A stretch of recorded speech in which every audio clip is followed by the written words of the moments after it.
just all the things we want to do. They only happen if we work together, but that government only works as long as it has the support of everyone. I appreciate you guys coming out tonight. I've served, as the introduction would indicate, at the federal, the state, the local, and it's been interesting to just kind of develop I think I developed a unique perspective having been involved at all those levels. And each of them has their own intricacies and unique nature, but they're all part of a web. And part of what I'd like to get in tonight, because I'm doing state, is put it in context so that you understand state government. We all understand it at some level. You're educated people, you've taken civics, you're engaged, or you wouldn't be out at the library on a Thursday night.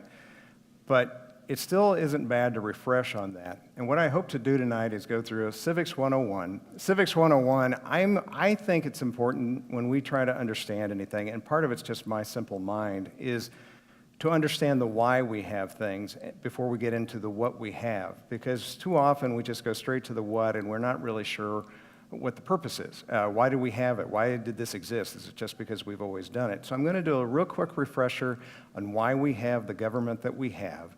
It will get a little bit into federal. Don't worry, I know my job is state, but that's just because federal is the ultimate government from which everything else kind of filters down from. Then I'll get into a quick overview of what Kansas government is, the structure of it, just some of the offices. Again, stuff that you may or may not know. I'm going to go through it. I think you'll be enraptured by it because it's just fascinating. And then I get into ways that you can get involved. And those are just things you can think of, but a lot of them get into some of this. As somebody who has been involved at campaigns from the presidential level down to the school board level, either as a candidate or as a staff member, I think I have some insight as to how you can get involved, in good ways to get involved, and sort of silly ways to get involved. So that's what we're going to try to get through. I hope that takes not that terribly long, and then we can open it up to questions. So Civics 101, and have you seen what I've done here? I took a title and made a title slide, so that's pretty good. You know what we're getting into. Okay, the first thing is context. I think this gets into the why we do things, but it's important to understand perspective and context. And I really like this thing, and I learned that you could do this. You can download, things off of the World Wide Web and put them in your PowerPoint. But this is the classic thing of trying to describe an elephant by committee, where somebody sees the tail, somebody sees the tusk. Everybody's seeing an elephant, but everybody would describe it differently. And I think when you're going to get into any kind of government, get involved at any level, you need to understand that your perspective is unique. Everyone else has a different perspective. You have a different perspective than you did 10 years ago, than 20 years ago. And the idea that we would all see one thing and have the same idea is pretty silly.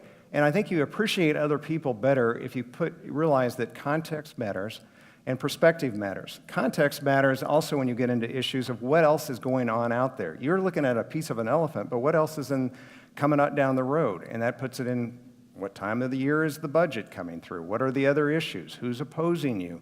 What's going on in all over the world so that you understand what you're trying to do and how it plays into the bigger picture. So remember, the context matters. So here's where we go through the slides where I put way too many words on there. I read where you're not supposed to do it, but I think it is important to take three steps where we take some real basic look of why we have the government we do. We've read these words before, but let's look at them. You got Jefferson, and obviously we've got the issue where they say men when we should be talking about people. These were all white guys. We got all those things, but the words still are relevant to why we have the government that we have. This is the Declaration of Independence, 1776. We hold these truths to be self-evident. All men are created equal. They are endowed by their Creator with certain unalienable rights, that among these are life, liberty, and the pursuit of happiness. To secure these rights, governments are instituted among men, deriving their powers from the consent of the government. The whole point, this is the beginning, was that we have these rights. This was the age of enlightenment. We were coming into reason. We were so excited. This was such a fundamentally revolutionary concept, what they were trying to do, They believed the individual is what mattered. They believed in individual dignity and individual rights. Obviously not for everyone. They were selecting who those were given to. But for the time, it was amazing what they were saying, and that government was a tool to protect those rights. That's a complete flip from what was going on in the world and had been for centuries, where the government, the king, was what then would give whatever rights that chose to give out to the people. Here we were saying we have these rights, and we're not perfect, so we're going to create governments to protect them. This actually has to do with Kansas. Stick with me here. We get to James Madison, because they have the Revolution. They go through 6, 7 years of fun with that. They have the Articles of Confederation in the 1780s. That doesn't work very well. So they say, let's amend the Articles. So then a bunch of guys go up to Philadelphia, lock the door, shut the windows, and have a convention and decide by amend, that means throw it out and start over, and we get our Constitution. They then have to sell it to the country.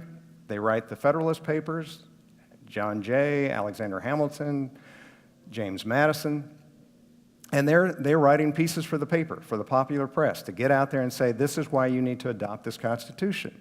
The concern was, why are you creating this really strong government? We have these rights, and you're going to destroy it because you're going to create a new king that's going to take those rights away from us. We know we've been down this route. We just fought people to not do that. Why would we want that? And here he talks about if men were angels, no government would be necessary. If angels were to govern men, then you wouldn't need government. But in framing a government which is to be administered by men over men, the great difficulty lies in this. You must first enable the government to control the governed, and in the next place, oblige it to control itself. It's getting into the built-in tension that is within government. This is actually important. No matter what you're trying to understand, is that government is about trying to protect our individual liberties. And we have this tension in there because we have to have it, but we're deathly afraid that it's going to somehow take us over because some other group will take control of it and they will tell us how to live our lives.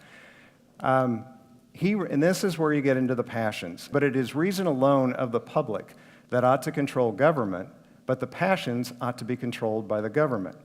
This is him saying we've got to have government because we are not perfect creatures. We get mad, we get angry, we want to control people. If we were all perfect in a utopia, we wouldn't need government. We'd let you live your life, I live mine. But we recognize that we have these passions, which we have to have a government to control that. And so we built this government, but boy, did we build a convoluted one. We have a lot of government. That phrase is actually not in the Constitution, but I think it should be. We have the federal, we have the state, see I finally mentioned state, city, local, school board.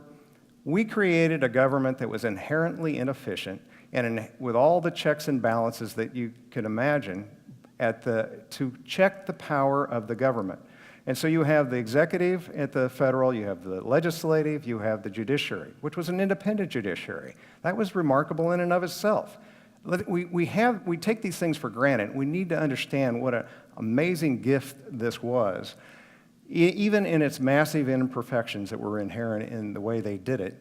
But you have all these levels of government. It wasn't just because they really, really liked government. They just wanted it to be difficult enough so that no particular faction, that's what they called people then that later became parties, could control any other group. They made it purposefully a big country because democracies didn't work in the small, because passions took over in a crowd, and suddenly the mob ruled. But if you made it big enough and diverse enough, then you could have a functioning government because there would be so many people going back and forth, and the tensions would be such that you wouldn't have anybody. It would be inefficient, but you'd still get things done, and everybody would have a voice, and ultimately our rights would be protected. So we did it at the federal level, but then they wanted the states to be strong. We went through the whole issue with everything got completely messed up because they knew they had the fatal flaw, which was slavery. I'm completely making this oversimplistic, but we go to the Civil War, and we have essentially the second founding with the 13th, 14th, and 15th Amendments to the Constitution that changed the way we were structured and made states still important, but still made them subject to our federal rights. And that's where we get our state government, and Kansas in particular. We actually came out of the Civil War. And so we get here now to what my assigned duty was, now that I've just regaled you with the excitement of Civics 101. We get to Kansas. Again, we have the executive, legislative, and judicial. Every state does this slightly different, as opposed to the federal level where the executive is all really under the presidency. And as an aside, it was mentioned, I don't know if you, one of the things I did when I was counsel for Dole, when he became majority leader, he appointed me as the Senate's representative on the Federal Election Commission. The Speaker of the House also had an appointment. So you have the 6 members that you have today that are appointed by the President, and you had one by a non-voting member by the Senate and one by the House. We were spies, is really what we were. They didn't want it to be too independent of an agency, and so I handled all Republican because that's what Dole was. The Speaker was Democrat at the time. We all got along real well, but he handled all the Democratic concerns that people had. Subsequent to me leaving that job, it was declared unconstitutional, which is kind of cool to have had a job that was later found to be unconstitutional. But it's because of separation of powers. The legislative should not be telling the executive what to do. The Federal Election Commission is viewed as an executive agency, and therefore the legislative should not be naming anyone to that agency. The judicial, again, there is that whole separation of powers of making sure people stay within their boundaries, and that's how we protect it. So, but at the federal level, the president's over all the executive. At the state level, the governor's over a great deal of the executive, but we also have other constitutional offices. The Attorney General, which at the federal level would be under the president. Here it's a standalone office, Secretary of State. And then we have 2 other statewide offices, Treasurer and Insurance Commissioner. They're creations of the legislature, but they are still statewide elected on their own. You also have a state board of education, 10 elected members from across the state that determines our K-12 curriculum. They then pass that down to the local school boards, and the local school boards are the ones that implement it in detail. Really, it's decided by the teacher in the class, but that's another little issue that we have. And you also have a state board of regents, which oversees the public universities. Those are 9 appointed members appointed by the governor. So the executive is more diverse than it is at the federal level, but it still tries to do many of the same functions. There are 13 cabinet agencies. Those can change from one governor to another. Some of them have been around for quite a while. Some are new. Which ones are included within the cabinet is determined by the governor each time. And there's 120 boards. We were always, when I was counsel to the governor, you're always trying to that's bad. Find good people to be on these boards because you have over 1,000 people that you need to populate it with them, and a lot of them have specific requirements for their either demographics or their issues or their skills or their knowledge. And then these things range from the Kansas Corporation Commission, which is a big dang deal, and they're highly paid and very professional and with a big staff, to groups that's not as important, but it's still, these are great ways to get involved. I'll get back to them when I get into how to get involved. But that's the way we run our government. It's not that different from the city government, really. I mean, they have all these boards they're trying to get you on. It's just, they want public input. By statute, they want public input into these groups. Some of them become a little bit they regulate their own industry. They become a bit of a protection, well, it depends on how you view it. But there's lots of things that go on these things, but nobody ever hears of them. And we have an independent judicial branch. You have the 7-member Supreme Court as opposed to the 9-member federal one. You have 7 members in Kansas. They're appointed by the governor. You have a Court of Appeals with 14 members. They usually sit in panels of 3 to hear appeals from the district level, and then you have those district levels. Those are 31 across the state. Some of them, they elect the governor or the district judges. Some, like Lawrence, they're appointed. All of them have to face at least retention, just like the other judges do. That's where for those of you who are good voters, you get to these ballots, and then you get to the last page, and there's this long list of judges, and you don't have any idea who they are, but they have to get enough votes so that they can stay on. And it's just sort of a safety valve that if there's one that really goes errant, I mean, you can impeach them, but also it gives people a chance to say, no, you're not what we wanted, and take them off. All states do this differently. In Kansas, it's actually pretty nice that that's me speaking, that our Supreme Court's not elected. I think the independence of them is enhanced by that one step removed from popular switch back and forth. I didn't use a quote, and I want to use it, so even though it's irrelevant. It was when we're part of this whole cooling of passions. Whatever you say about our founders and their elitism and the groups that they excluded, when they created the House, it was to be elected. We're a republic, for one thing, is to keep in mind. We're not a democracy. I mean, we're democratically elected, but we're a republic. We elect representatives. The classic democracy is everybody stands in a room, like a New England town hall, and you vote. Well, we can't do that. We're too big. We're going to elect representatives. The House was elected directly by people every 2 years, and then the Senate was going to be elected, and was, by state legislatures. And it was only earlier in the 20th century that they changed it and we went to popular vote. But that was, again, another conscious decision, both to keep states having some say in the federal government and also to make sure that the right kind of people were there. And George Washington said the Senate was the saucer for the House because the House would have the hot cup of tea and the Senate would be the place where it would be cooled and moderated. It was all about cooling passions. Well, that's kind of what you get into with trying to keep the Supreme Court appointed and not directly elected, is cooling passions so that our courts aren't responding to it. Other states have a different opinion. So then you get to the legislative, where all the magic really happens. You have two chambers, the Senate and the House. The Senate has 40 members. 30 of them currently are Republican, 9 are Democrats, 1's an independent, because John Dahl left the Republican Party to run as lieutenant governor with Greg Orman. Each represents about 71,000 Kansans. That includes kids. They're elected to 4-year terms, and the president's sort of the big person. House has 125 members. They're elected every 2 years. You've got 85 Republican, 40 Democrats. This will change in November, one way or the other. Each represents about 22,700 Kansans. Keep that number in mind. 22,000, and that includes kids, is not a big number. And when you are talking about whether or not you can have influence with people, just keep that's an important number. As at the federal level, the state or the houses have committees. They're not as big a thing as they are at the federal level, but that's just because nothing is quite as big as it is at the federal level. You've got these Senate and House committees. Unlike the federal level where you tend to have bigger staffs, there were 3 attorneys on my Judiciary Committee, subcommittee on courts. Here they're staffed by 1 assistant who's largely an administrative person, depends on the committee. And they're assigned people from the Legislative Research Office and the Office of the Reviser of the Statutes.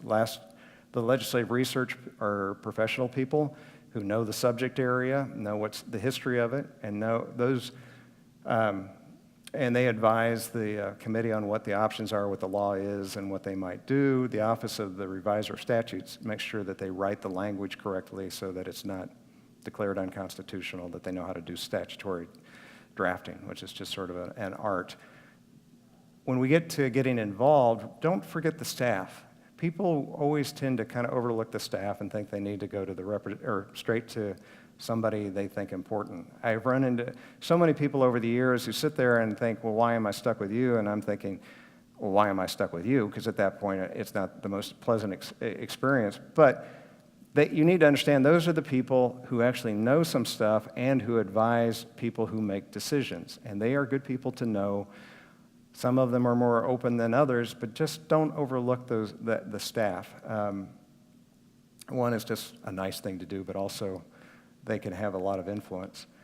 There's also a thing called the Legislative Coordinating Council. This is a little bit in the weeds, but I think sometimes people that's not commonly known, but it's the Executive Committee of the Legislature. It's made up of 7 members, 4 from the House, 3 from the Senate. It's the group that when the legislature is not in session, and the Kansas legislature only meets about 3 months a year, it makes a lot of decisions because the government still has to function. Although you have an executive that functions year-round, the legislative has to determine some budgetary issues. You've got things that change between when they leave in May and when they come back the next January, and you have to make emergency expenditures. They have a lot of power, and so the Legislative Coordinating Council is an entity just to be aware of that's out there. Now we get to number 3. I only had 3. We're on number 3. Pretty excited? Look at you all. Calm down. How to get involved. This is mostly because I like the picture of it, and because if you notice, those are nuts. And I really like people, but they're also, most of us are kind of nuts, and so I thought that was kind of nice that you're supposed to respect. But as it says, first, foremost, and always be decent. Treat people the way you want to be treated. Between the things I've done, probably school board was the clearest one, where it's just like, I don't know where people thought the idea was, I'm going to go up and I'm going to yell at this person, and I'm going to say they're not very good and that they're cheating and they're bad, and I'm pretty sure they're going to do what I want. And you think, that's really not a very sound thought process. I completely understand being angry, but the idea that you're going to yell at somebody and it's going to be at all effective is just not the way it works. And if you get up there at a podium and you start slamming the thing and you start yelling, these people have heard this before, and they will just, that's not how they want to be treated. You've lost your effectiveness. You may enjoy that, and sometimes maybe you have to do that to cleanse your soul, but if you really want to be effective in any of these things that you're doing, treat people the way you want to be treated. The whole point we have this government is that all of us have ideas on how we think things should be. We all have, like I said, I don't agree with myself from 20 years ago. I don't know why I think everyone else should agree with me now. Government is there where we try to work out those differences, where we try to understand, you've got your opinion, I've got mine, we need a reasonable compromise so that we can live in a community, we can do so many things together that we can't do individually. And it's the more we learn to treat each other with respect and to be decent, doesn't mean you don't fight hard, it just means you're decent. I was at Craig Grant's funeral yesterday. Craig Grant is just a prince of a guy who I was on the school board with. He served for years with the Teachers Association out of Topeka. He was Paul Davis's director or staff person when Paul was minority leader in the House. Paul gave one of the best eulogies I've heard for anybody, but the thing he kept coming back to, and it was so true, was that Craig was liked by everybody. Craig was one of the most articulate, capable fighters against you on issues, but you liked him. And it was just because he was a decent person. He didn't hate you because you had a different approach, and it made it easy not to hate him. You just would, in no way that was saying he was soft. It's just, be decent. And when I was in the Senate, which actually is not true, when I worked in the Senate, never technically elected to the Senate. Didn't mean, that sounded weird. But in the 80s, it was interesting to watch. I mean, I got to sit and watch Bob Dole and Ted Kennedy just go at it with each other, but they really liked each other. And as soon as they were done on that issue, they were laughing about things. They were working things through. Dole did this with George McGovern all the time. They had this kind of bond that they could just go at it. But then they would work together on a lot of things. Like with McGovern, he worked on food stamps, and I'm drawing a blank. But they would work together because they didn't hate each other, and they treated each other with respect. And right now, we get into this thing where if you are against me, you are my enemy, and you are a two-dimensional character that has no apparently personal morality, that your motives are all, I know your motives, and they're all just shallow, and I've got the answer, and I need to beat you, not just win on this issue. I need to defeat you completely and totally. And that's because we don't treat each other with decency anymore. And I think I just got off on my sermon, so here, I'll go on. The next thing you're supposed to do is vote. The League of Women Voters are out there, registering people. I just cannot emphasize enough, that little thing is what makes all the difference in the world. And there aren't that many elections that are determined by one vote, but there are a whole lot determined by the people who don't vote. You've got about 80% of the Kansans over 18 registered. That's not a bad number, but that still means 20%, now not all of them are eligible, but a lot of them are, don't even bother to register. Of the registered, in a presidential election year like we had 2 years ago, you get about 65% of the registered voters vote. That translates into 50% of the adult population. In an off election, like the governor's election we're coming up on, you typically have about a 55% of the registered voters, which is about 40% of the adult population who bother to vote in the governor's election. And even then, they'll maybe vote for governor, they maybe vote for president, but they drop off as they go down the ballot and don't vote for state house. They don't know who those people are, so they don't vote for it, but yet those state house members are who decide how much we spend on education, how much we spend on our roads, how much we spend on Medicaid, all those kinds of decisions.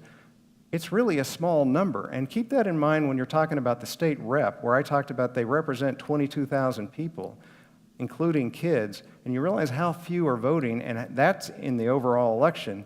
When you get down to the actual number of a House race, if it's a contested race, now we also have that problem. Like right now, I meant to check the number, but I think it's 65 of the 125 face no opposition at all in the general combination Democrat and Republican, just because if there had been competition, it was in the primary, and now there's none.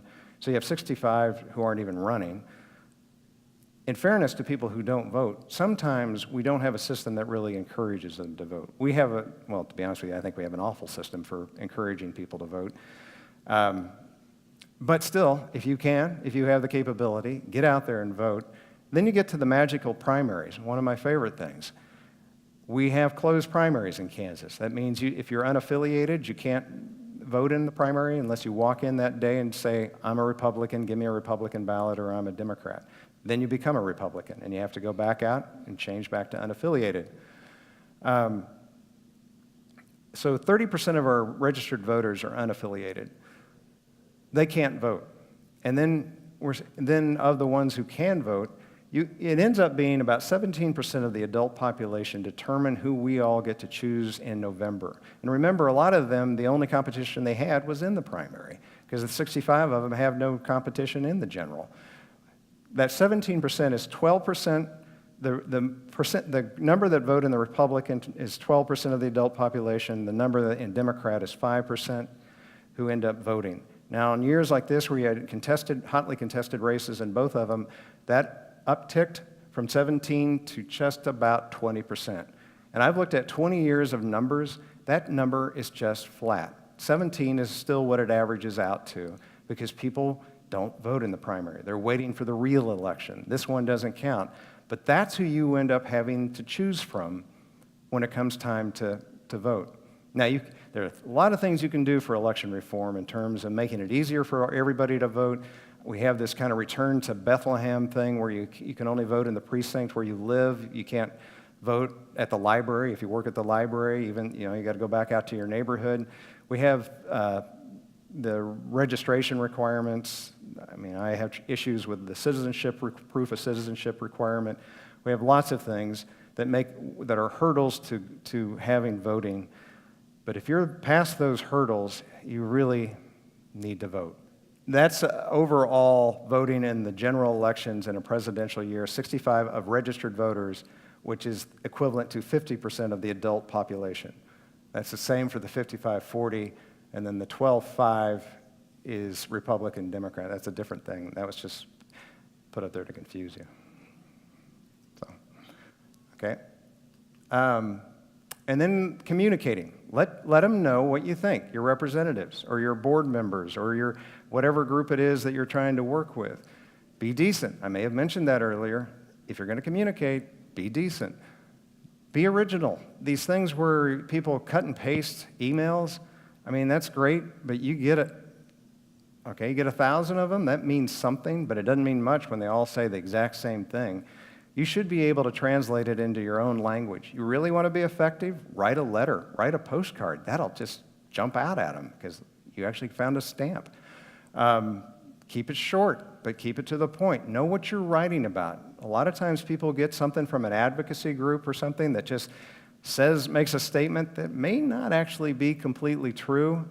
The legislators, even when they disagree with you, usually have a fairly good idea of what's completely true and what's not.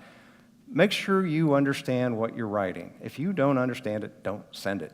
It's like investing. It's like anything. Know what it is before you do it. Talk to them. The great thing about local government and state government is that you can know these people. State senators and state reps will return your call if you're their constituent or if you live in Lawrence, or they won't be your state rep and state senator very long. It's just They don't get that many calls. They'll return it. Again, be decent, be short, recognize their time. If you see them in the grocery store, don't yell at them. Talk to them real quickly. Just be aware of that they have lives to live, but they would like to know. Most of them have an ability. When I was on the school board, you have the ways of trying to keep a pulse of what's on the pulse of what's going on. You hear from people, but after a while, you hear from some people all the time, and it doesn't mean that much because there's a fine line between being engaged and being annoying. Sometimes you need to be annoying, I guess, to make change, but you need to think it through and choose your battles and how often you're going to do it and how you're going to do it. But there are lots of different ways that they stay in touch with their community. Be part of that network. Get to know where they are, church or schools or farmers market, and chat with them. It's remarkably effective. And remember that if they're not your representative, they're not going to be all that interested in what you have to say. If they're from Ellenwood, Kansas, if they're from Hoxie or whatever, and you're from Lawrence, just a news item is that Lawrence is viewed a little oddly in Topeka or around the state. People like Lawrence, as a place to go, but they think we're pretty strange, and they've got some evidence of that. But we love it, and we've been here 30 years. But don't think they're going to give you a whole lot of time if they're not your state rep or your state senator. You need to localize it. You need to find somebody, if you're dealing with an issue, find somebody from their area that can talk to them. That will mean a great deal more. And if you do talk to them, know how to pronounce their town and know something about them. Get to know them as people and not just as this cardboard cutout that you've been told what they are. They have backstories. They have children. They may be dealing with cancer. They may be dealing with a loss. They may be dealing with lots of things. They're human. Get to know them if you really want to affect the way they view an issue. Join a party or a campaign. I'm amazed with the people who think you don't have to know anything to run. You don't have to know anything to be in a campaign.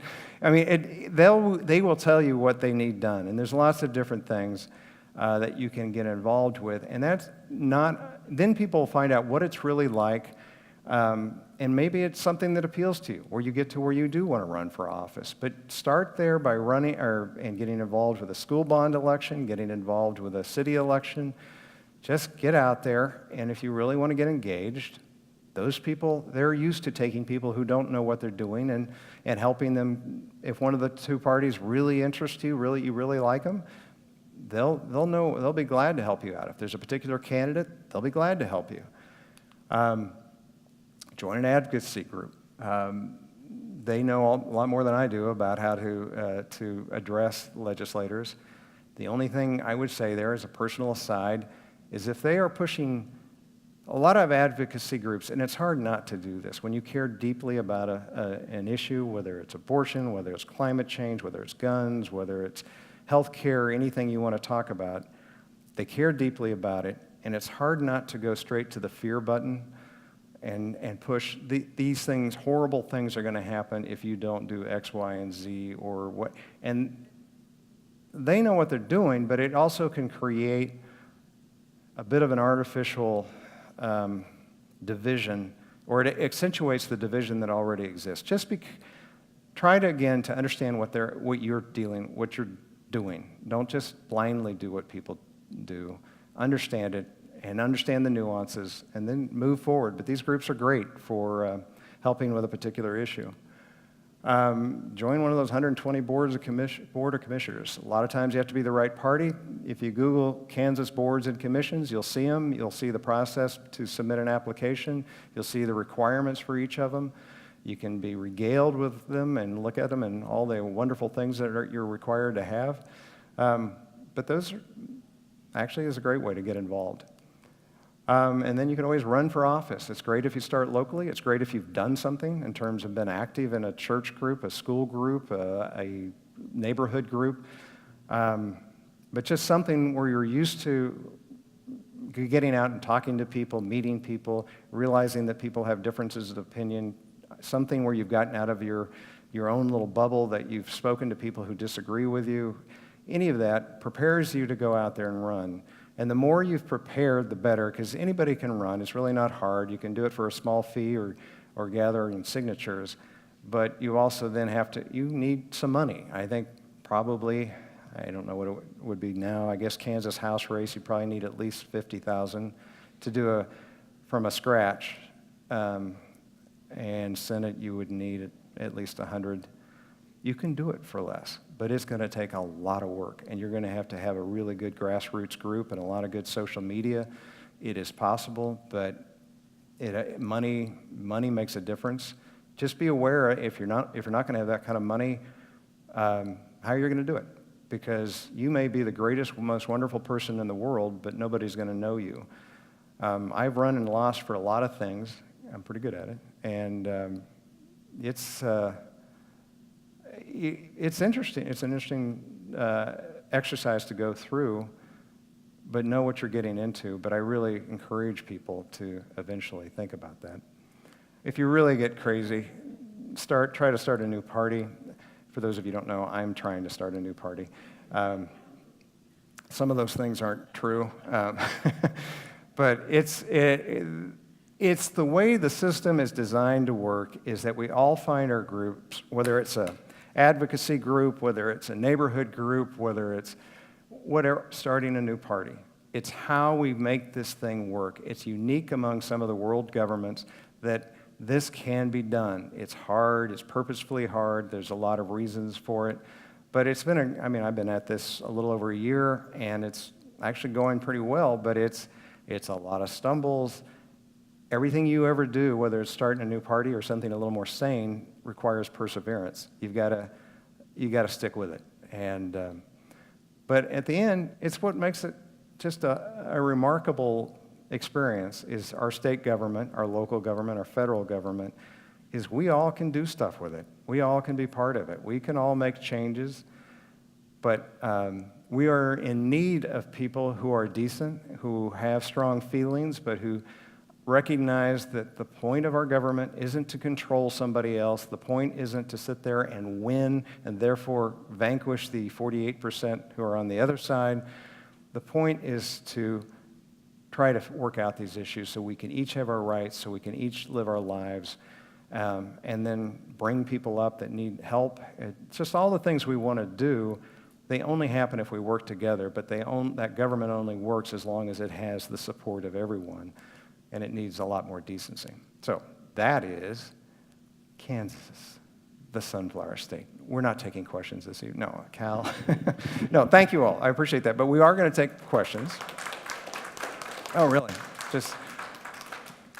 I will say that state and local are pretty responsive, I think, to people. They may not do what you want, but they sure will talk to you. And there's a whole host of issues that have nothing to do with party or interest groups that you may be interested in, that they will be very responsive to. Federal has become more and more distant, and it's hard to have a great effect there, and there are some serious issues.